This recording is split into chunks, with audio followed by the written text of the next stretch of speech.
Bismillahirrahmanirrahim. Assalamu alaikum. And welcome in another episode of Deenversation with myself and my co-host Ahmad. Ahmad, how are you doing? I'm doing great. How are you? I'm fine, alhamdulillah. So Ahmad, Ramadan, are we really taking care of all the leaks, the leaky bucket? You might have heard of this. We aren't. We are not at all. We haven't even caught half of the leaks, I don't think. Subhanallah. So that's something to worry about, really. It's a big problem. I was thinking, what is the most important part of Ramadan? Which part is the most important? Which part is the most important? I definitely have to say our ibadah. No. I mean in terms of the days. So Oh. the beginning, the mid part, or the end. What do you think? Which is the most important part? The end. The end, exactly. And in the end, what do you think? Which date comes to your mind the most?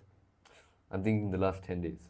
The last 10 days, right? And then in the last 10 days, you might know it's the odd nights, Yeah, it's right? the odd nights. Yeah. And which one amongst the odd nights is the most important one? Isn't it the 27th? If You're I'm right, not exactly. Bingo. So the 27th. Now, what I have been noticing for many years, wrong. Yeah. around the end of Ramadan, the energy of people and the seriousness goes down. Yeah. Okay? Yeah. And towards the 26th, 27th, 28th, and 29th, the second most important is perhaps the 29th. So 27th and 29th. Yeah. These are the days when most people are busy with what? Shopping. Yeah. Shopping. Exactly. Now, some years ago, a sheikh, a colleague told me once that they used to do, or they always do, the shopping of Ramadan 1 month before Ramadan. Oh. And that's, I think, a really good thing to do, because Ramadan should not be spent in anything which is... It is, but you miss out on all those discounts, though. Yeah, We talked about this in a previous episode. Yeah, that's maybe true. And I think the discount which we have on good deeds and getting forgiveness of Allah subhanahu wa ta'ala is much, much more important than maybe those few thousand rupees which we would save. Anyhow, so what's your topic for today? It's interesting because today is, when is it not, but today is also a hot topic. Today is going to be, I was just thinking that jihad and terrorism are very, very closely related in our mainstream media. Everywhere that we go, people like me who just watch all English media, so we always see that jihad and terrorism are basically the same thing. So what do you have to say about that? Okay, so you mean that they're equated by Yeah, the media? of course. And so let's somehow look at it. Okay, so first of all, I would like to discuss terrorism, okay? So let's understand what terrorism is. And terrorism is actually, as a concept, it was coined around 1979. So there was a conference of the British and American spies, agents, and they came up with this concept that we would give this label out of terrorism, and we would use it for our political gains, which is that if you label someone as a terrorist, then they would not have those normal civil rights anymore. And you could pick them up, and you could punish them, and you could kill Torture them, yeah. You could do many things with them. This was actually the plot. And they had this plot in mind, most likely at that time, I think, to somehow get rid of many communist movements and communist leaders. All right. And of course, Muslims as well. But I'm not really 100% sure that it was at that time how much Muslim focused it was. This sounds a lot like propaganda. Is there any concrete evidence for this? Yeah, that's very All right. well documented. Okay. You can Google this. Now, it's not just that. It's interesting to see how they always have a double standard in applying this concept. So if you go and look into the death of Indira Gandhi, she was killed by I think it was I'm quite sure it was a suicide bomber, a woman, another woman, and she had a suicide bomb. She was, I think, one of the Tamil Nadu, of the Tamil Tigers, who killed her. And this was termed as terrorism, okay, by the United States of America. So they said that this is terrorism. But the killing of Shah Faisal King Faisal of Saudi Arabia, or the killing of President JFK, John F. Kennedy. Yeah, John F. These Kennedy. were not marked as terrorism. So these were not terrorist acts. Why? These were All of them were assassinations. politically or criminal acts, assassinations and criminal acts. So why is that? So you see that there is this disparity. Similarly, there are many names of people who were American citizens, born Americans, but let's say Muslims or other faiths, and they were executed in another country, out of court, nothing, and they were killed by Navy SEALs or by drone attacks. Their family members killed a person who... I know you're talking about a specific someone. Yes, exactly. All right. So this happens, unfortunately, and this can only happen when you. It have wouldn't such happen if labels. you weren't a terrorist. Yeah, if you weren't a terrorist, if this label of terrorist was not invented, if you wouldn't have this as a tool, as a political tool. Now my question is, or the discussion should be, what is terrorism? And maybe we could start with asking us, who is the biggest terrorist today? All right. So who is it who is terrorizing the whole world? Yeah, but you have to do something to get labeled a terrorist. Mm-hmm. So Yeah, so let's see. Okay. Maybe that entity is not even labeled as a terrorist. Okay. So don't you think that the United States of America is the biggest terrorist? How so? Isn't it terrorizing the whole world? Is there a single year in which it has not fought at least a single war? At least a single war. They are always... Okay, then So every what country were- in the world is a terrorist then, by that definition, because every country has been in a war. No, I'm saying America has initiated wars, Yeah. which it has fought, Yeah. and at a single time, at least one war Yeah. of America Yeah. against anyone and everyone was going on. All right. Right? All So right. if you look at the last, So initiating I a would say, war makes you a terrorist, by your definition. No. I'm not saying Yeah. that this is the exact technical definition. All right. What I'm trying to say is that if you look at the entity America, Yeah. America brushes shoulders with a lot of people. no, America is going into countries where it has nothing lost. Yeah. So look at Iraq Yeah. war. Yeah, yeah. It was, the whole war was built on a scenario that there are weapons of mass destruction, All right. which were never found, acknowledged by them. Some leaders even apologized. United right. States, I think, didn't. Yeah. Tony Blair, I think, did, of the UK. So what was that? Like, it was around a million people killed, Yeah. millions of people displaced, just on this... A whim. Yeah. yeah, just a women, and it's how can we trust them? So I think, look at Afghanistan, what they did there, and 20 years of fighting, and then while leaving, they're negotiating with the same people. All right, but two wrongs don't make right. If America is doing something wrong, then sure we can label them a terrorist. Sure we can say that they're doing wrong. Okay. But that doesn't cancel out the terrorism point. of another. That's- That's a fair point. Yeah. Now comes the second thing, which I think is equally important to understand, and that is, whenever we look at events, we are forced to even give a judgment, make a comment on an event from a specific date. So you have seen that in Pierre Morgan's programs, Oh, yeah. where he was always asking, what was he asking everyone? Do you condemn Hamas and what they did on 7th of October? 7th of October. Yeah. And what would the people reply? They would always say, Yeah. history doesn't start from 7th of October. 7th of October. This conflict doesn't start with 7th of October. Yeah. Now, my point is, when you look at a country or an entity which has a list of atrocity But do against you the condemn people. 7th of October? Listen.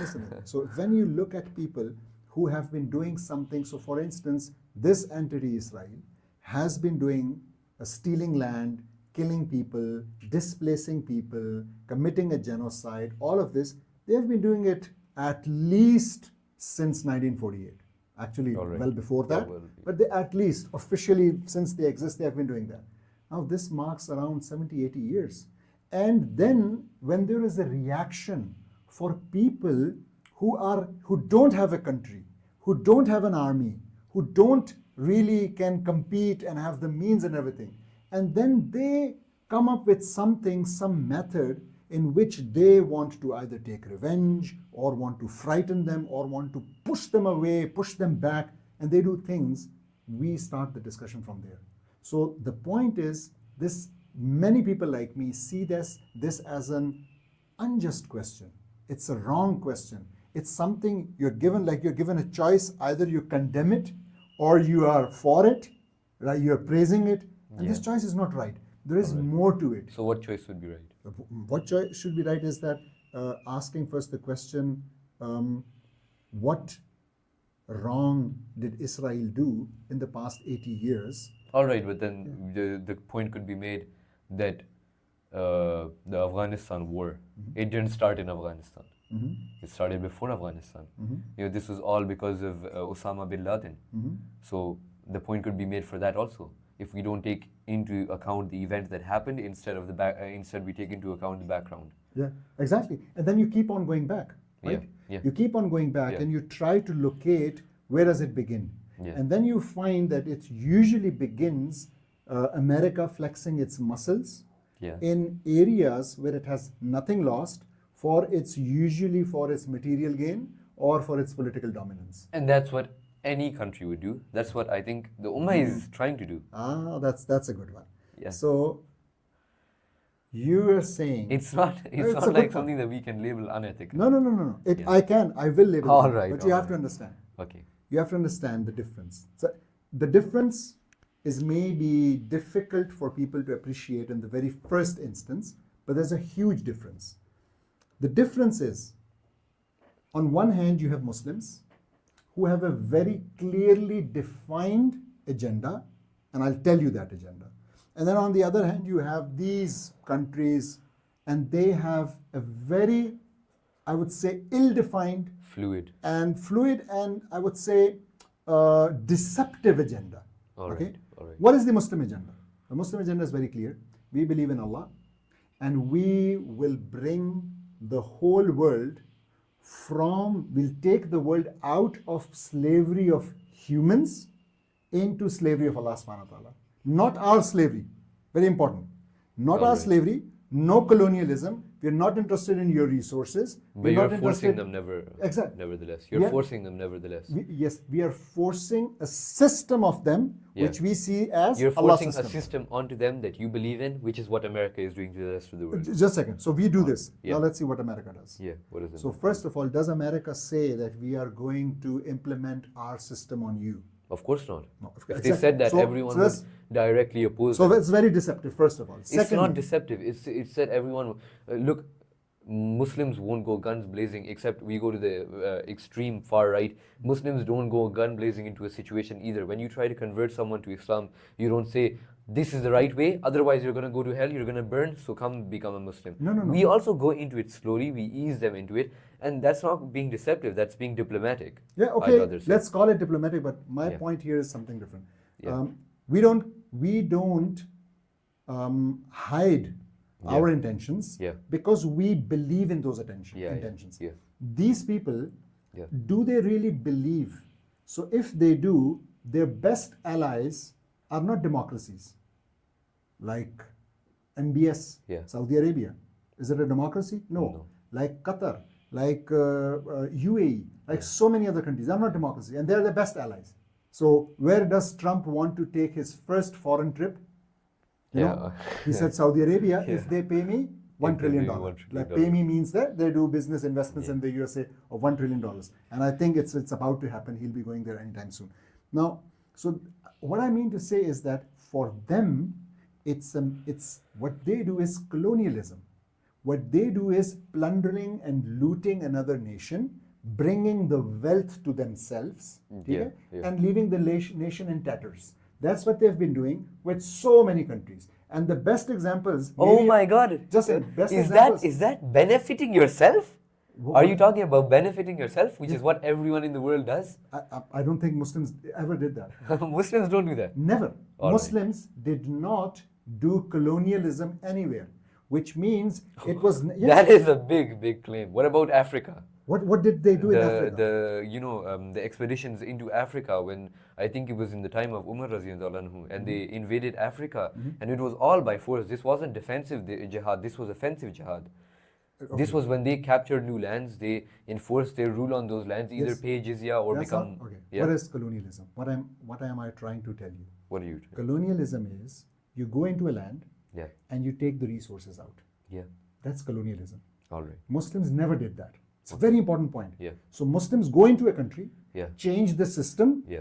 and leave the people as they are, Yeah. without any discrimination, anything. So there are rules, again, which are very well known. No diplomacy or deception in them. So the difference So between we never looted any area. So Yeah. we never took out anything from anywhere and brought You're it right, to Medina you're right, or you're brought right. it to You're Kufa. 100% right. Yes. You never took out anything from Medina because you would just make the place that you colonized the new Medina. You would make that place part of your empire. Whereas America, what it does is it takes a new place, it takes anything that they can get out of that place, and they takes it back to the home base.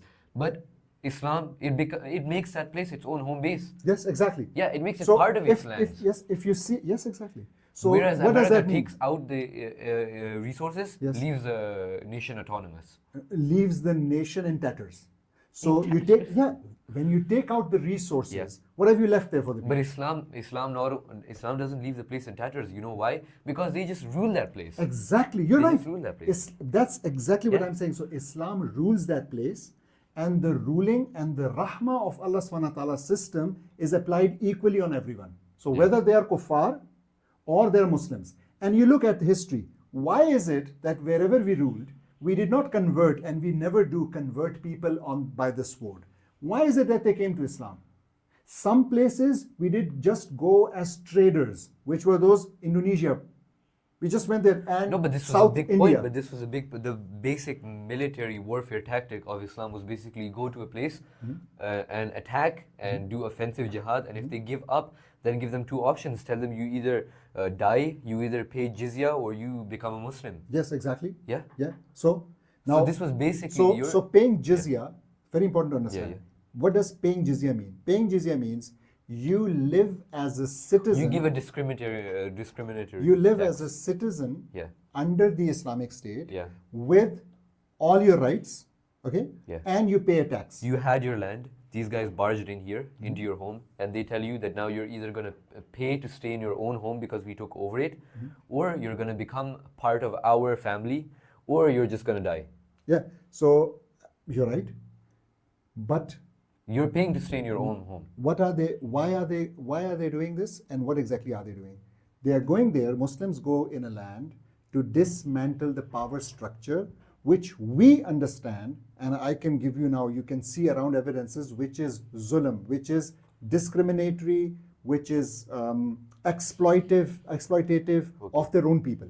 Now you go there and you dismantle that system, and in that process of dismantling, as you said, you can't, people would not listen to you that you want to do this. So you have this fighting thing, and you gave these options. Yeah, Now but this what is option, good this about option, this option of jizya, you need to understand. Yeah. It's nothing but you are telling them that for living under this system, you will have to pay a tax. That's a tax, right? Now, which country doesn't have a tax? And by the way, Muslims will also be paying But a tax, they're equal which taxes, would be but they're equal Muslims taxes. will also be paying a tax, Yeah. which is the zakat tax, and many others as well. So they'll be paying ushur as well and other things. Yeah. For them, the main tax is just jizya. So and what do they get against that tax? They get safety. Safety means that Safety if means- someone comes, safety if means- someone comes to fight them, Yeah. they don't have to fight. They don't have to fight. They don't have to fight because the Muslims have made that place basically theirs. Yes. The Muslims have made it doesn't make sense. You're basically gaslighting them into thinking that they got protection, even though basically what's happening is that they came into your home, they took all of your stuff, they tell you now we're going to give you protection. No, they didn't take all the stuff and everything. Yeah. Again, that's Okay. what I Yeah, want they to didn't do. take all your stuff. You're right. They just made the whole home theirs. Yes, the whole Yeah. home theirs. They made the whole home not theirs, and then when someone that's also else not comes- true. No, that's also not Yeah, true. okay. That's a wrong depiction. All right. It never happened like that. All right. Rather, again, there is a power structure in a place. All right. Yeah. So the power structure is attacked. Yeah. The power structure means that there is a system, there are rules. Those rules have to change. Those rules are changed. Yeah. The rules in place now are that similar to what is in place in Medina.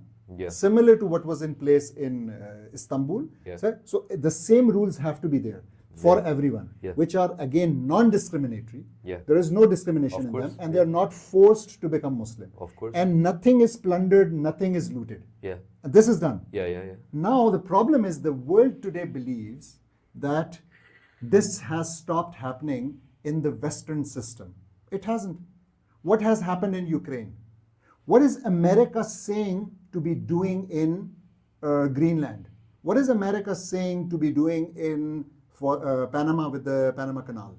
Right? What is it? It's exactly doing the same. It's saying the same. It has been doing it, as I said. It is. So the problem it's not is, doing any different from Islam. Yeah. There is that's the difference. What is the difference again? That America will not go there and establish a system which is non-discriminatory, because as I said, they don't actually believe in it. Rather, what they will do is they will loot that area. They will take the resources out, just like the Britishers were doing with this area called America. And they did in India, and they did in Africa. It's totally different. So you have any idea how much wealth the Britishers took out in about 190 years of colonization of the subcontinent? It was around 45 to 60 trillion dollars. That's what they took out in terms of wealth.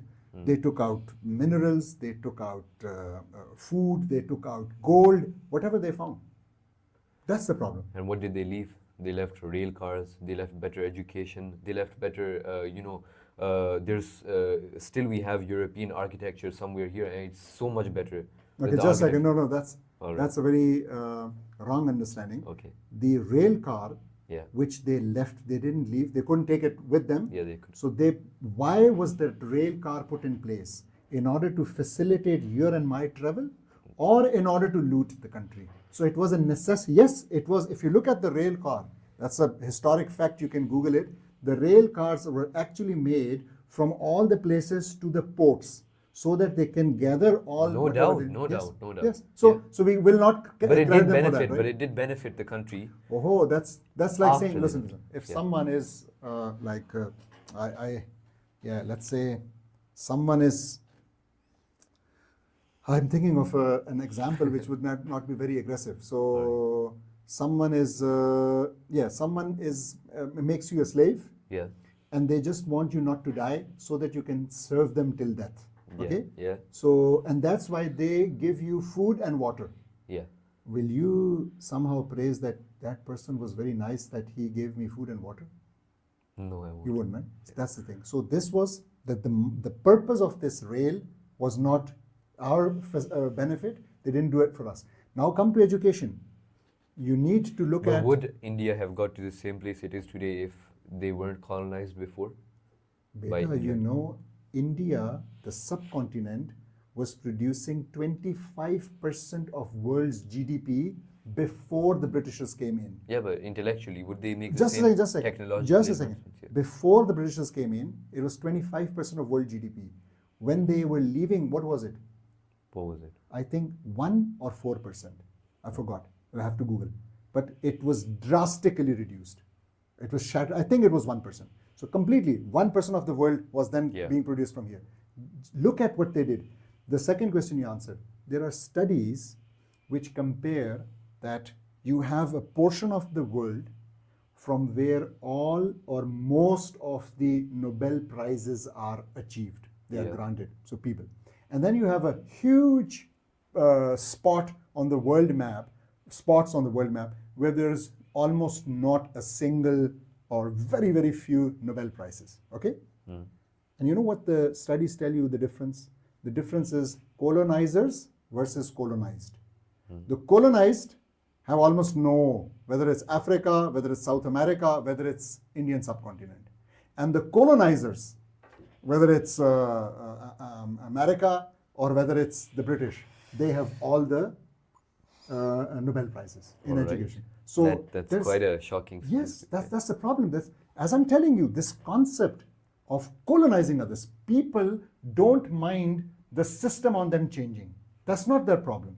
As long as, look, people from this country would willingly go into foreign countries, leave their home, live there and pay taxes there, right? Yes. They do it willingly, of course they do without any problem. Yeah. So people do not mind this change. What they mind is actually when you are looted.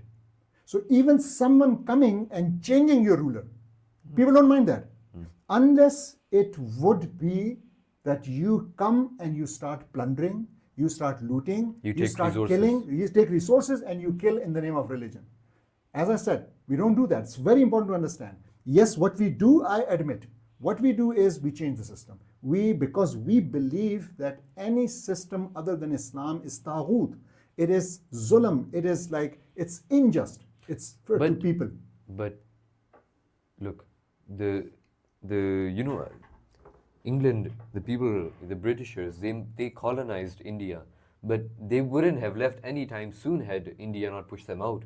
They would have done the same thing that Islam is doing. Yeah. What would they have done? They would have just continued in the country, continued to stay in the country, growed the country. Yeah. Continue to stay in the country and loot it. Yeah. Continue and have an apartheid there. So have a Gora Saab who has different rules, and have those desis, the locals, the brown, who have a different rule. So, they were not even allowed to sit in front of a Gora. So if there is a Gora Saab, so they can't even, they have to stand. I mean, this is the main point, and I hope this becomes the main point of today's episode, because we had a very frank discussion on so many topics, but people need to understand that Muslims are not colonizers, not at all. All right. And other nations, all of them, they colonize. They don't come with an interest to develop that place. And I think, as you said, we become that place becoming our home, and we making it our home. So even the capital of the Khilafah was changing places. So it changed places from Medina to Kufa, and from Kufa then to I don't Turkey, exactly know, Istanbul, and then finally to exactly the Ottoman Empire coming to Turkey. So it was changing places. So what does that mean? And people never rebelled against it, actually, because again, why? People would embrace Islam. So I get it. I kind of do get it. Okay. Maybe a little. Maybe we can have another discussion on this one. Of course. You look up things which we discussed. The audience will also Google things, and then maybe they send us their feedback, their questions, and then we can have another episode on that. Okay? All right. Okay. Thank you very much. Thank you very much, listeners, for listening to today's podcast. And we hope you learned some points. And I'll be looking forward to your questions if you have any. Thank you. Assalamu alaikum.